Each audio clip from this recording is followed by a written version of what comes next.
SCP-049, objet, classe, Euclide. SCP-049 est une entité humanoïde, d'environ 1,9 m de hauteur, répondant à la description d'un médecin de peste médiévale. Si SCP-049 paraît porter la robe épaisse et le masque en céramique typique de la profession, ses vêtements semblent plutôt s'être développés sur le corps de SCP-049 au fil du temps, et sont désormais quasiment identiques à des muscles. Les passages au rayon 10 indiquent que malgré cela, SCP-049 a bel et bien une structure osseuse humanoïde sous sa couche extérieure. SCP-049 est capable de parler une variété de langues, mais semble préférer l'anglais ou le français médiéval. Bien que SCP-049 se montre généralement cordial et coopératif avec le personnel de la Fondation, il peut s'irriter grandement ou parfois devenir agressif s'il sent qu'il est en présence de ce qu'il appelle la pestilence. La nature précise de cette pestilence est inconnue des chercheurs de la Fondation, mais elle paraît toutefois être un problème conséquent aux yeux de SCP-049. SCP-049 devient hostile au sujet qu'il voit comme infecté par la pestilence, devant souvent être immobilisé s'il rencontre de tels individus. Sans surveillance, SCP-049 tente généralement de tuer tous les individus concernés. SCP-049 est capable de tuer tout être humain en un seul contact physique. Le fonctionnement de ce mécanisme est inconnu, et aucune autopsie des victimes de SCP-049 n'a été concluante.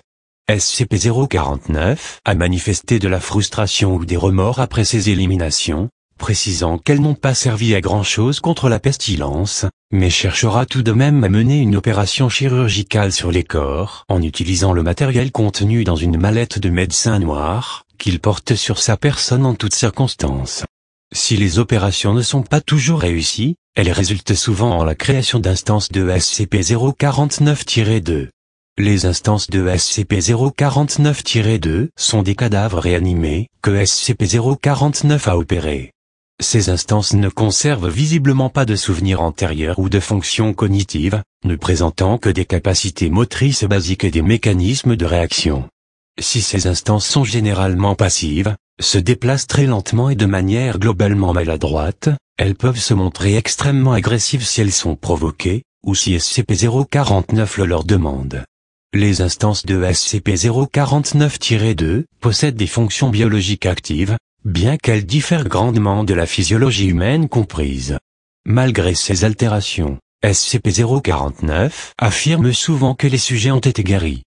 Procédure de confinement spatial. SCP-049 est confiné dans une cellule sécurisée de confinement pour humanoïdes standard dans le secteur de recherche 02 du site 19. SCP-049 doit recevoir un sédatif avant toute tentative de transport.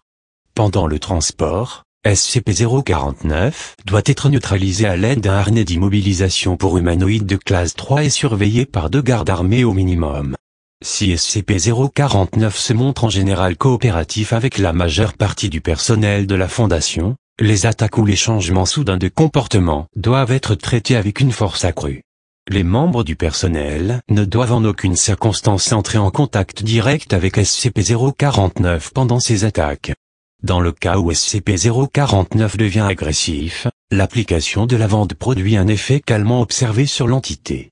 Une fois calmé, SCP-049 redevient généralement coopératif, et retournera à un état confiné avec peu de résistance.